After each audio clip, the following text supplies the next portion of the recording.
Students, welcome to our channel learn with curiosity. आज हम class 12 का फिजिक्स का पहला चैप्टर पढ़ेंगे जिसका नाम है इलेक्ट्रोस्टैटिक्स।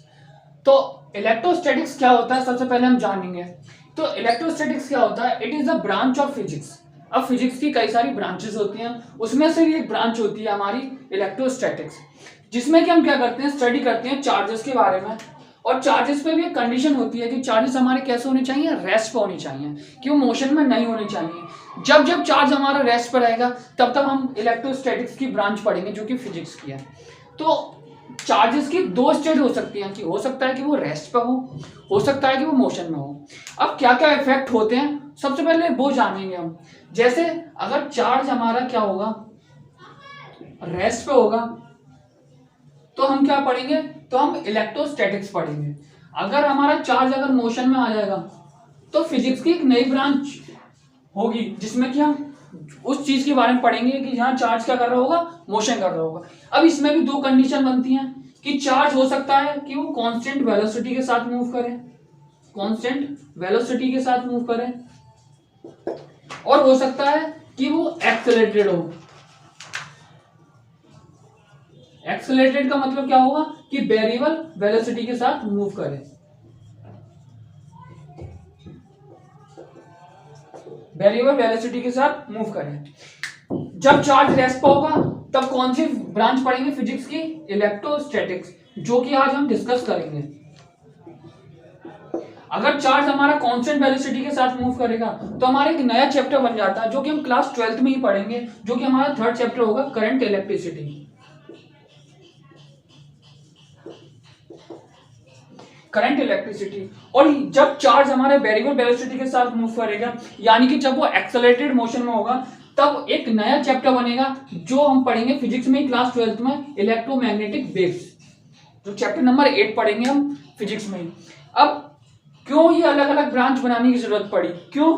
अगर हमारा चार्ज अगर रेस्ट पे होगा और मोशन में होगा तो उसमें अलग अलग लॉ वैलिड होंगे। जैसे कि अगर हमारा चार्ज क्या होगा, रेस्ट पे होगा, तो इस पे ये कूलम्स लॉ जो कि हम इसी चैप्टर में पढ़ेंगे, कूलम्स लॉ जो कि हम इसी चैप्टर में पढ़ेंगे, ये हमारा तभी वैलिड होगा जब चार्ज हमारा कैसा हो, रेस्ट हो। अगर वो मोशन में आ जाएगा तो हम इस लॉ के बारे में हमारा डिस्कशन नहीं कर सकते। इसीलिए बोलते हैं कि चार्ज हमारा इस ब्रांच में फिजिक्स के में कैसा होना चाहिए, स्टैटिक होना चाहिए।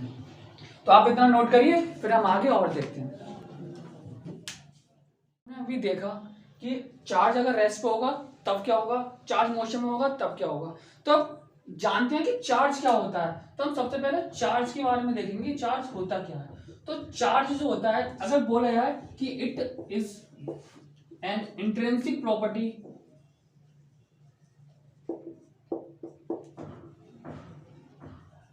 Intrinsic property of a substance. Charge क्या होती है, एक इंट्रिंसिक प्रॉपर्टी होती है। इंट्रिंसिक प्रॉपर्टी से मतलब क्या होगा कि ये चार्ज किसी भी सब्सटेंस की एक ऐसी प्रॉपर्टी होती है कि ये किसी दूसरे चार्ज की प्रेजेंस में फोर्स, या तो फोर्स ऑफ रिपल्शन या फोर्स ऑफ अट्रैक्शन फील कर पाए, या किसी दूसरे चार्ज पे क्या कर सके, उसको या तो फोर्स उस पर रिपल्शन की लगाए या फोर्स उस पर अट्रैक्शन की लगाए। अब चार्ज को हमारी जो चार्ज को रिप्रेजेंट करते हैं, तो चार्ज को रिप्रेजेंट करते हैं वो हम क्यू से रिप्रेजेंट करते हैं।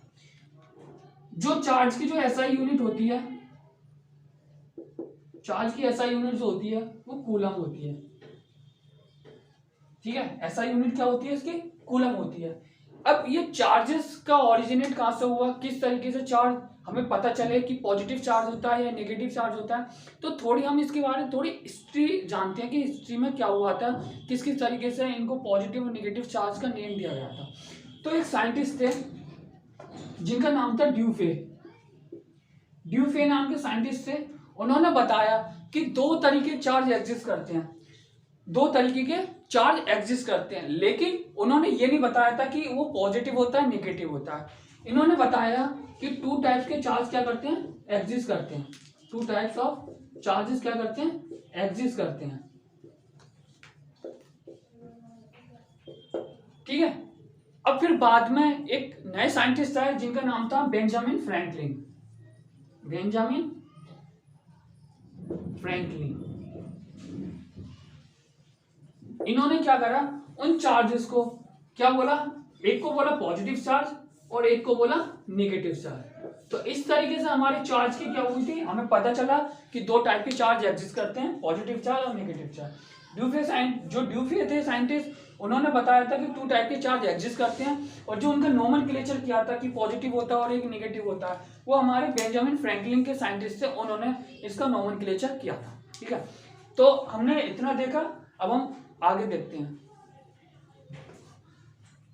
अब इतना पढ़ने के बाद अब हम देखेंगे प्रॉपर्टीज ऑफ चार्जेस, यानी चार्जेस की प्रॉपर्टी क्या होती है। ठीक है, तो चार्जेस की प्रॉपर्टी होती है, सबसे पहले प्रॉपर्टी देखेंगे कि सिमिलर टाइप के चार्जेस जो होते हैं, सिमिलर टाइप के चार्जेस जो होते हैं वो क्या करते हैं, repel to each other, repel to each other, यानी वो एक दूसरे को क्या करते हैं, रिपल करते हैं। यानी कि अगर मैं पॉजिटिव चार्ज को पॉजिटिव चार्ज के पास लेके आऊं तो वो क्या करेंगे, रिपल करेंगे। अगर मैं नेगेटिव चार्ज को नेगेटिव चार्ज के पास लेके आऊं तो वो क्या करेंगे, रिपल करेंगे। और दूसरा क्या होगा, दूसरी प्रॉपर्टी, जब सिमिलर टाइप के चार्जेस क्या कर रहे हैं, एक दूसरे को रिपल कर रहे हैं, यानी कि अपोजिट चार्जेस जो होंगे वो अट्रैक्ट करेंगे दूसरे को, तो दूसरी प्रॉपर्टी हो जाएगी कि अपोजिट टाइप्स ऑफ चार्जेस जो होंगे, चार्जेस जो होंगे वो क्या करेंगे, अट्रैक्ट करेंगे एक दूसरे को, अट्रैक्ट टू ईच अदर, यानी एक दूसरे को क्या करेंगे, अट्रैक्ट करेंगे। यानी कि अगर मैं पॉजिटिव चार्ज के पास अगर नेगेटिव चार्ज को लेके आऊंगा तो ये इसको अपनी तरफ अट्रैक्ट करेगा। अगर नेगेटिव चार्ज के पास अगर मैं पॉजिटिव चार्ज को लेके आऊंगा तो ये अपनी तरफ क्या करेगा, अट्रैक्ट करेगा। ठीक है, तो ये दो प्रॉपर्टी थी, और अब इस प्रॉपर्टीज के बेस पे हम एक क्वेश्चन करेंगे। ठीक है, जिससे कि हमारी ये प्रॉपर्टी क्लियर हो जाएंगी। तो हमने अभी दो बेसिक प्रॉपर्टी देखी चार्जेस के बारे में, कि सिमिलर टाइप के चार्जेस जो होते हैं वो रिपल करते हैं और अपोजिट चार्जेस जो होते हैं वो अट्रैक्ट करते हैं। तो उसके बेसिस पे एक छोटा सा क्वेश्चन करेंगे जो कहीं भी लॉजिक बेस्ड पूछा जा सकता है। ठीक है, तो जैसे कि मेरे पास 4 बॉडी दे रखी है, बॉडी ए, ठीक है, बॉडी ए दे रखी है मेरे पास, एक बॉडी बी दे रखी है हमारे पास, ठीक है, और बॉडी सी दे रखी है एक, और बॉडी डी दे रखी है, और बॉडी डी दे रखी है। ठीक है, ये 4 बॉडीज मेरे पास गिवन है, और गिवन ये दे रखा है कि इस पे कैसा चार्ज है, वो पॉजिटिव चार्ज है, यानी ये वाली जो बॉडी है वो कैसी है, पॉजिटिवली चार्ज बॉडी है। तो हमें कुछ स्टेटमेंट गिवन है, उसके बेसिस पे हमें निकालना है कि इस पे कैसा चार्ज होगा, ये कैसा चार्ज होगा, और इस पे कैसा चार्ज होगा। जैसा कि हम जानते हैं कि चार्जेस जो होते हैं सिर्फ 2 टाइप के होते हैं, पॉजिटिव या नेगेटिव, या तो ये बॉडी पॉजिटिवली चार्ज होंगी या नेगेटिवली चार्ज होंगी। तो स्टेटमेंट जो गिवन है उसके बेसिस पे हम इन बॉडी पे क्या निकालेंगे, चार्ज निकालेंगे। जैसा कि अगर मैं स्टेटमेंट फर्स्ट देखूं, कि स्टेटमेंट फर्स्ट है कि बॉडी जो डी है इज रिपेल बाई बॉडी ए, यानी कि पहला स्टेटमेंट क्या है कि बॉडी डी क्या है, वो रिपेल की जा रही है बॉडी ए के द्वारा। तो जैसा कि हम जानते हैं कि जो सिमिलर टाइप के चार्जेस होते हैं वो रिपेल करते हैं एक दूसरे को, यानी कि अगर बॉडी ए रिपेल कर रही है बॉडी डी को, तो बॉडी डी पे कैसा चार्ज होगा, कि बॉडी डी पे कैसा चार्ज होगा, पॉजिटिव चार्ज होगा। क्यों जैसा कि हमने अभी पढ़ा प्रॉपर्टी में कि सिमिलर टाइप के चार्जेस क्या करते हैं, रिपेल करते हैं। ठीक है, तो हमने बॉडी डी पे निकाल लिया कैसा चार्ज है, पॉजिटिव चार्ज है। स्टेटमेंट सेकंड देखेंगे, स्टेटमेंट सेकंड कि बॉडी सी जो है, body C is attracted by body A. ठीक है, अब दूसरा स्टेटमेंट क्या बोल रहा है कि बॉडी सी जो है वो अट्रैक्ट की जा रही है बॉडी ए के द्वारा, यानी बॉडी सी को बॉडी ए क्या कर रही है, अट्रैक्ट कर रही है। तो ये भी अभी प्रॉपर्टी देखी कि अपोजिट टाइप के चार्जेस होते हैं वही क्या करते हैं, एक दूसरे को अट्रैक्ट करते हैं। यानी कि अगर इस पर पॉजिटिव चार्ज है तो इस पर कैसा चार्ज होना चाहिए, इस पर निगेटिव चार्ज होना चाहिए। तो बॉडी सी कैसे होगी, निगेटिवली चार्ज होगी। अब स्टेटमेंट थर्ड देखेंगे कि body B is repel by body C. ठीक है, तो हमने देखो बॉडी सी पे चार्ज निकालने कैसे चार्ज है, नेगेटिव चार्ज है। अब इसके बेसिस पे ये क्या बोल रहा है कि बॉडी बी को जब मैं बॉडी सी के पास लेके जाता हूं तो ये क्या करती है, इसको रिपेल करती है। तो जैसा कि अभी ये को प्रॉपर्टी जो आपने देखी थी कि सिमिलर टाइप के चार्जेस क्या करते हैं, रिपेल करते हैं दूसरे को, तो इस पे भी कैसे चार्ज होगा, बॉडी बी कैसी होगी, ये भी कैसी होगी, नेगेटिवली चार्ज बॉडी होगी। तो हमने इस बेसिस पे जो स्टेटमेंट गिवन थे और जो बॉडी पे चार्ज रखा था उसके बेसिस पे हमने बाकी बॉडियों पे चार्ज निकाला। किस तरीके से निकाला कि प्रॉपर्टीज जो थी चार्जेस के उसी के बेसिस को यूज करके हमने बाकी बॉडियों पे क्या निकाला, चार्ज निकाला। तो आई होप कि आपको ये दो प्रॉपर्टी अच्छे से समझ में आई होगी। तो हम तीसरी प्रॉपर्टी की तरफ चलते हैं। तो अभी हमने दो प्रॉपर्टीज देखी और उसके बेसिस पे क्वेश्चन किया। अब हम आगे प्रॉपर्टीज पढ़ते हैं चार्जेस की, ठीक है। तो तीसरी प्रॉपर्टी है कि conservation of charge, conservation of charge, conservation of charge, ठीक है। कि चार्ज कैसा होता है, कंजर्व होता है। इसका मतलब क्या है, इससे मतलब है कि चार्ज को हम ना ही बना सकते और ना ही डिस्ट्रॉय कर सकते। जैसे कि ये बोलती है property, charge nether be created, nether be created nor be destroyed, nor be destroyed, ठीक है। यानी कि चार्ज को ना ही तो बना सकते और ना ही उसको डिस्ट्रॉय कर सकते।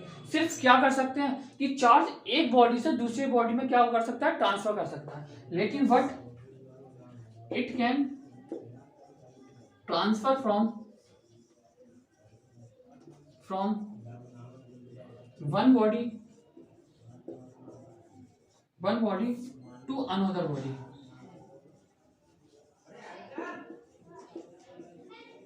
यानी कि ये जो प्रॉपर्टी है कंजर्वेशन ऑफ चार्ज क्या बोलती है कि चार्ज जो होगा ना ही तो हम उसको बना सकते हैं ना ही उसको डिस्ट्रॉय कर सकते हैं। सिर्फ क्या कर सकते हैं कि एक बॉडी से चार्ज होगा दूसरी बॉडी में ट्रांसफर कर सकते हैं, ठीक है। यानी कि किसी एक सिस्टम का चार्ज लेंगे, ठीक है, अगर किसी भी एक सिस्टम का चार्ज लेंगे वो हमेशा क्या रहेगा, कंजर्व रहेगा। क्या रहेगा, हमेशा कंजर्व रहेगा, ठीक है। तो अब हम एक नई प्रॉपर्टी देखते हैं। अभी तक हमने तीन प्रॉपर्टी देखी, अब आगे और प्रॉपर्टी देखते हैं चार्जेस की। अब जो फोर्थ प्रॉपर्टी होगी quantization of charge, quantization of charge, quantization of charge. ये जो प्रॉपर्टी है चार्ज की ये बहुत ज्यादा इंपॉर्टेंट है। ये वाली प्रॉपर्टी जो है बहुत ज्यादा इंपॉर्टेंट है। यानी ज्यादातर जो क्वेश्चन प्रॉपर्टीज ऑफ चार्जेस से पूछे जाते हैं तो वो यही प्रॉपर्टी है जिससे कि चांसेस होते हैं कि ज्यादातर क्वेश्चन पूछे जाएं, ठीक है। तो क्वांटाइजेशन ऑफ चार्ज होता क्या है, जनरली किताब में एक फॉर्मूला लिखा होता है Q equals to plus minus n. सबसे पहले इसके बारे में जानते हैं कि ये होता क्या है। तो Q बताते हैं कि ये चार्ज होता है, चार्ज ऑन द बॉडी, यानी बॉडी पे कितना चार्ज है वो हम Q से डिनोट करते हैं। जैसा कि हमने देखा कि चार्ज को किससे रिप्रेजेंट करते हैं, Q से। तो क्या होता है कि बॉडी पे कितना चार्ज है। प्लस माइनस क्या बताता है कि वो मैग्नीट्यूड बताता है, उस चार्ज का मैग्नीट्यूड बताता है, मैग्नीट्यूड ऑफ चार्ज का बताता है। यानी जिस बॉडी पे चार्ज है कि वो प्लस है या निगेटिव है, यानी वो पॉजिटिवली चार्ज है या निगेटिवली चार्ज है, उसको हम इस साइन से डिनोट करते हैं। अब एन क्या है, यहाँ पर है ये इंटीजर, इंटीजर। अब ये जो इंटीजर है इसका बहुत बड़ा रोल है, इंटीजर, ठीक है। तो सिर्फ जो इंटीजर है इसी के बेसिस पर ये पूरा प्रॉपर्टी जो है वो डिफाइन होती है कि क्वांटाइजेशन ऑफ चार्ज, ठीक है। ई क्या है, ई क्या है, charge on one electron, charge on one electron, ठीक है, चार्ज ऑन वन इलेक्ट्रॉन। जैसा कि हम लोग जानते हैं कि एक इलेक्ट्रॉन पे कितना चार्ज होता है, वो होता है निगेटिव में 1.6 इंटू 10 की पावर माइनस 19 कूलम, ठीक है। ये कैसा होता है कि एक इलेक्ट्रॉन पर चार्ज होता है माइनस 1.6 इंटू 10 की पावर माइनस 19 कूलम, ठीक है। यानी ये नेगेटिव साइन क्या बता रहा है कि ये नेगेटिवली चार्ज है। और ये क्या है, मैग्नीट्यूड, यानी इलेक्ट्रॉन में कितना चार्ज होता है अगर मैग्नीट्यूड वाइज बात करें तो 1.6 इंटू 10 की पावर माइनस 19 कूलम चार्ज होता है। अब देखिए, अब हमने क्वांटाइजेशन ऑफ चार्ज में सिर्फ इलेक्ट्रॉन को ही क्यों कंसीडर किया, प्रोटॉन पे भी इतना ही चार्ज होता है, लेकिन हमने वहां इसको यूज क्यों नहीं करते। तो जो फिजिक्स में जो मानते हैं जो फंडामेंटल चार्ज होता है, फंडामेंटल चार्ज कौन सा चार्ज होता है कि ऐसा चार्ज जो किसी और चार्ज से मिलके ना बना हो, ठीक है, जो किसी और चीज से मिलके ना बना हो। यानी कि सबसे पहली चीज जो स्मॉलेस्ट चार्ज किसी भी बॉडी पे जो फ्रीली एग्जिस्ट करता है वो होता है चार्ज ऑन वन इलेक्ट्रॉन, ठीक है। सबसे पहली चीज फंडामेंटल चार्ज क्यों बोलते हैं कि जो स्मॉलेस्ट चार्ज है, ये स्मॉलेस्ट वैल्यू है चार्ज की, क्या है ये स्मॉलेस्ट वैल्यू है, smallest value of charge which can exist freely, can exist freely, जो फ्रीली एग्जिस्ट करता है। और हमारे जो इलेक्ट्रॉन होता है, जैसे कि प्रोटॉन भी होता है, ठीक है, न्यूट्रॉन भी होता है और बाकी सारे चार्ज पार्टिकल होते हैं, लेकिन सिर्फ एक अकेला इलेक्ट्रॉन ऐसा है जो और किसी पार्टिकल से मिलकर नहीं बना, यानी हम इलेक्ट्रॉन को और फर्दर डिवाइड नहीं कर सकते। अगर प्रोटॉन को हम डिवाइड करें तो प्रोटॉन को हम डिवाइड कर सकते हैं, न्यूट्रॉन को डिवाइड करें न्यूट्रॉन को डिवाइड कर सकते हैं, बाकी जो चार्ज पार्टिकल हैं उनको भी डिवाइड कर सकते हैं, लेकिन इलेक्ट्रॉन जो है ये एक ऐसा पार्टिकल है जिसको हम फर्दर और डिवाइड नहीं कर सकते।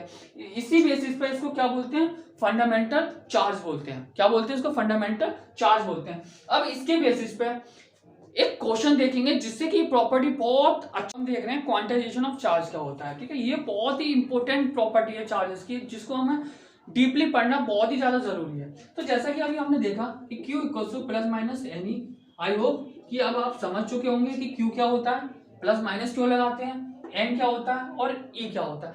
अगर मैं सिंपल भाषा में इस प्रॉपर्टी के बारे में डिफाइन करूं तो क्या होगा, ये बोलता है क्वांटाइजेशन ऑफ चार्ज जो प्रॉपर्टी है ये बताती है कि किसी एक बॉडी से, जैसा अभी हमने कंजर्वेशन ऑफ चार्ज में देखा कि चार्ज को क्या कर सकते हैं, सिर्फ एक बॉडी से दूसरी बॉडी में क्या कर सकते हैं, ट्रांसफर कर सकते हैं। तो ये बोलता है कि ट्रांसफर अगर करेंगे चार्ज को किसी एक बॉडी से दूसरी बॉडी पे, तो जैसे मेरे पास बॉडी ए है और मेरे पास बॉडी बी है, ठीक है, अब मैंने क्या करा, ट्रांसफर करना है मेरे को चार्ज को, ट्रांसफर, अब चार्ज ट्रांसफर का, तो हम क्वांटाइजेशन ऑफ चार्जेस के बारे में देख रहे थे। जैसा कि ये जो प्रॉपर्टी है बहुत ही ज्यादा इंपॉर्टेंट है, इसलिए हमें इसको डीपली पढ़ना बहुत ज्यादा जरूरी है। तो Q इक्वल्स टू, जैसा कि हमने बताया, Q equals to plus minus n ही होता है। तो आई होप कि आप ये समझ चुके होंगे कि Q क्या होता है, प्लस माइनस क्यों लगाते हैं, N क्या होता है और E क्या होता है, और फंडामेंटल चार्ज क्या होता है उसके बारे में भी आप अच्छे से समझ चुके होंगे। अब जो हमने इससे पिछली प्रॉपर्टी जो पढ़ी थी कंजर्वेशन ऑफ चार्ज, उसमें क्या पढ़ा था कि चार्ज ना ही तो बना सकते ना ही डिस्ट्रॉय कर सकते, सिर्फ एक बॉडी से दूसरी बॉडी में क्या कर सकते हैं, ट्रांसफर कर सकते हैं। तो वो उसी के बेसिस पे कि हम चार्ज को किस तरीके से ट्रांसफर कर रहे हैं, क्या उसमें वैलिड होगा, किस तरीके से ट्रांसफर कर सकते हैं, वो बताता क्वांटाइजेशन ऑफ चार्ज। अब जैसे कि मेरे पास बॉडी ए है और मेरे पास बॉडी बी है, बॉडी ए है और बॉडी बी है। अब मेरे को एक बॉडी से दूसरे बॉडी में चार्ज क्या करना है, ट्रांसफर करना है। अब चार्ज ट्रांसफर करने का मतलब क्या होता है, चार्ज ट्रांसफर करने का मतलब होता है कि मैंने इस बॉडी से कितने इलेक्ट्रॉन निकाले और इस बॉडी को कितने इलेक्ट्रॉन मैंने इसको दिए, ये होता है हमारे पास चार्ज ट्रांसफर करने का तरीका। हमेशा अगर चार्ज ट्रांसफर कर रहे हैं इसका मतलब क्या कर रहे हैं कि किसी एक बॉडी से इलेक्ट्रॉन निकाल रहे हैं और किसी एक बॉडी में इलेक्ट्रॉन दे रहे हैं। तो मैंने क्या करा, इसमें से n इलेक्ट्रॉन दिए, n इलेक्ट्रॉन मैंने इस बॉडी से निकाल दिए और इसमें n इलेक्ट्रॉन मैंने इस बॉडी को दे दिए, यानी कि अब मैंने इसको n इलेक्ट्रॉन दिए हैं। इलेक्ट्रॉन पे कैसा चार्ज होता है, नेगेटिव चार्ज होता है। अब पहले क्या बॉडी थी, है न्यूट्रल थी, पहले बॉडी क्या थी, न्यूट्रल थी, ये भी क्या थी, न्यूट्रल थी। न्यूट्रल बॉडी का क्या मतलब होता है कि जितना पॉजिटिव चार्ज होता है किसी बॉडी पे उतना ही क्या होगा, नेगेटिव चार्ज होगा। ये क्या होती है, कंडीशन होती है न्यूट्रलिटी की, यानी कोई बॉडी न्यूट्रल कब होगी कि जितना उस पर पॉजिटिव चार्ज है उतना उस पर नेगेटिव चार्ज होना चाहिए। अब मैंने क्या करा, n इलेक्ट्रॉन इस बॉडी से निकाले और इसको n इलेक्ट्रॉन दे दिए। तो इस बॉडी पे क्या होगा, इस बॉडी पर नंबर ऑफ इलेक्ट्रॉन क्या हो गए, नंबर ऑफ इलेक्ट्रॉन क्या हो गए, इस पर ज्यादा हो गए नंबर ऑफ प्रोटॉन से, या बात करूं कि इस पर नेगेटिव चार्ज हो गया, यानी नेगेटिव चार्ज होगा वो ज्यादा हो गया पॉजिटिव चार्ज से। तो ये ओवरऑल बॉडी कैसी हो गई है, ये ओवरऑल बॉडी हमारी होगी नेगेटिवली चार्ज। अब मैंने इससे इलेक्ट्रॉन निकाल लिए, यानी कि जब इस पर नेगेटिव चार्ज आया तो इस पर कैसा चार्ज होगा, तो इस पर होगा पॉजिटिवली चार्ज, यानी ये बॉडी कैसी होगी, पॉजिटिवली चार्ज होगी। तो क्वांटाइजेशन का मेन मतलब क्या, कि जब मैं इस बॉडी से इस बॉडी में इलेक्ट्रॉन ट्रांसफर कर रहा हूं तो ऐसा कभी नहीं होगा कि मैंने क्या करा, 2.5 इलेक्ट्रॉन लिए, मैंने इस बॉडी से 2.5 इलेक्ट्रॉन इसमें ट्रांसफर करा दिए। हमेशा एक बॉडी से दूसरे बॉडी में जो इलेक्ट्रॉन ट्रांसफर कर रहे हैं, या हम बोलें कि चार्ज ट्रांसफर कर रहे हैं, चार्ज ट्रांसफर का क्या मतलब होता है कि नंबर ऑफ इलेक्ट्रॉन क्या कर रहे हैं, एक बॉडी से दूसरी बॉडी को दे रहे हैं। तो वो हमेशा या तो 1 होगा, या तो 2 होगा, या 3 होगा। कभी ऐसा नहीं होगा कि मैं चार्ज को फ्रैक्शन में क्या कर रहा हूँ, इलेक्ट्रॉन को फ्रैक्शन में ट्रांसफर करा रहा हूँ एक बॉडी से दूसरी बॉडी में। तो यही क्या होता है, क्वांटाइजेशन ऑफ चार्ज का मेन मीनिंग होती है कि किसी एक बॉडी से अगर दूसरी बॉडी में इलेक्ट्रॉन का ट्रांसफर हो रहा है तो वो हमेशा इंटीग्रल फॉर्म में होगा, या तो 1 होगा या 2 होगा या 3 होगा। वो कभी भी ऐसा नहीं होगा कि मैंने इलेक्ट्रॉन को क्या करा, फ्रैक्शन में ट्रांसफर करा दिया, कि मैंने 2.5 इलेक्ट्रॉन थे इस बॉडी से इस बॉडी में ट्रांसफर करा दिया, तो ये नहीं कर सकता। मैं 3.5 इलेक्ट्रॉन को ट्रांसफर नहीं कर सकता। मैं 1 इलेक्ट्रॉन को ट्रांसफर कर सकता हूँ, मैं 2 इलेक्ट्रॉन को ट्रांसफर कर सकता हूँ, मैं 3 इलेक्ट्रॉन को ट्रांसफर कर सकता हूँ, यानी कोई भी इंटीग्रल वैल्यू होगी, लेकिन मैं कोई भी फ्रैक्शन वैल्यू में क्या कर सकता हूँ, इलेक्ट्रॉन को ट्रांसफर नहीं कर सकता।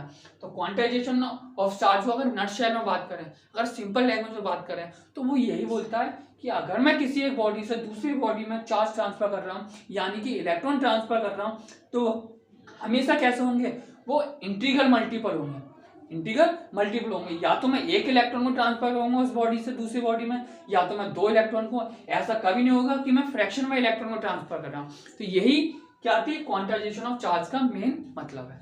तो इसको समझने के बाद अब हम नेक्स्ट प्रॉपर्टी देखते हैं चार्जेस की। तो अभी तक हमने 4 प्रॉपर्टी मेन डिस्कस कर ली हमारे प्रॉपर्टीज चार्जेस की। अब हम 5th प्रॉपर्टी जो है चार्जेस की, उसके बारे में डिस्कशन करते हैं कि प्रॉपर्टी जो है एडिटिविटी ऑफ चार्ज, एडिटिविटी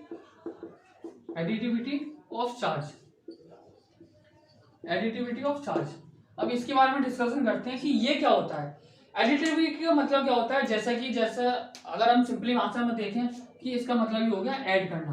क्या हो गया, ऐड करना, या बोल लो सम अप करना, कि सम कर रहे हैं किसका, चार्जेस का। हाँ, तो इसका मतलब यही होता है कि किसी बॉडी पे अगर कई सारे चार्ज हम उसको दिया है या उससे चार्ज हमने निकाला है, तो जो ओवरऑल चार्ज निकालेंगे तो उनको हम सिंपली ऐड करके निकाल सकते हैं। तो वही ये बोलता है। अब ये क्यों आया, क्योंकि चार्ज जो होते हैं ना, क्यू, यानी अगर मैं बोलूं चार्ज क्या होता है, चार्ज एक स्केलर क्वांटिटी होती है। अब स्केलर क्वांटिटी है, इसका मतलब कि हम सिंपली इसको ऐड कर सकते हैं, जैसा कि हम न्यूमेरिकल वैल्यू ऐड करते हैं। जैसे कि अगर मैं 5 + 5 में अगर -3 ऐड करूं तो मेरे पास क्या आता है, मेरे पास ओवरऑल बनता है +2। ठीक है, अगर मैं +5 में -3 ऐड कर दूं तो मेरे पास ओवरऑल वैल्यू क्या मिलेगी, +2। इसी तरीके से अगर किसी एक मेरी बॉडी है, ये मेरे पास बॉडी है, इस पे +Q चार्ज है, +3Q चार्ज है, +5Q चार्ज है और प्लस का 3Q चार्ज है।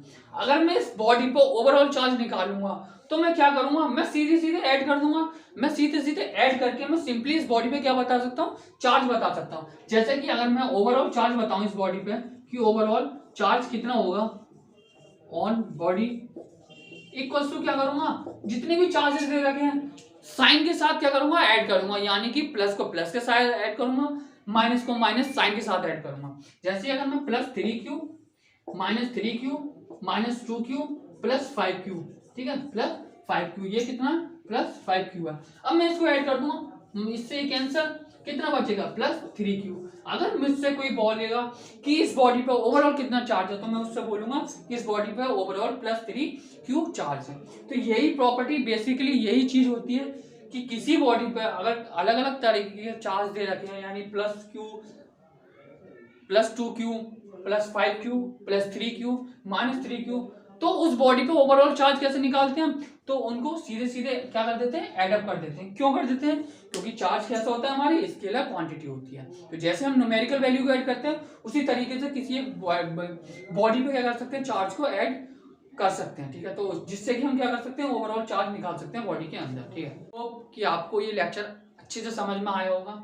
तो आज हमने इस लेक्चर में डिस्कशन किया था कि इलेक्ट्रोस्टैटिक्स क्या होती है, उसकी डेफिनेशन देखी, कि चार्जेस क्या होते हैं, चार्जेस की थोड़ी हिस्ट्री जानी थी, किस तरीके से उसका नाम पॉजिटिव हो, किस तरीके से नाम उसका नेगेटिव चार्ज दिया गया था, उस चीज़ के बारे में देखा, और कुछ हमने प्रॉपर्टीज देखी, और जिसमें कि सबसे ज़्यादा मेन थी क्वांटाइजेशन ऑफ चार्ज, उसके बारे में भी हमने डीपली पढ़ा। तो आज हम ये लेक्चर यहीं स्टॉप करते हैं, और हम अगला जो लेक्चर होगा उस लेक्चर में हम पढ़ेंगे कि किसी बॉडी को चार्ज किस तरीके से करते हैं। तो तब तक के लिए ओके, बाय, थैंक यू।